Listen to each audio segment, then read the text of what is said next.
Hello friends, happy Wednesday. எங்கள் வீட்டோட lunch என்னென்னு பார்க்கலாம்.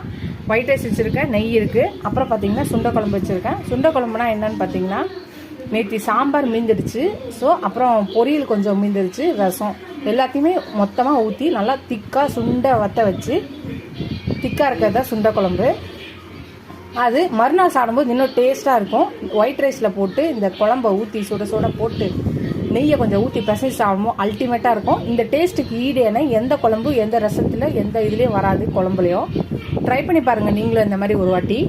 அப்புறம் பொட்டேட்டோ கிரேவி தான் பண்ணியிருக்கேன். அது பார்த்தீங்கன்னா இட்லி, தோசை, சப்பாத்தி, நான் மட்டும் இல்லாமல் ஒயிட் ரைஸ்க்கு இதை போட்டு பிசைஞ்சு சாப்பிட்லாம். இதை செஞ்சிட்டிங்கன்னா 3 வேளைக்கும் நம்ம யூஸ் பண்ணிக்கலாம். ரெசிபி இருக்குது, போடுற ட்ரை பண்ணுங்கள்.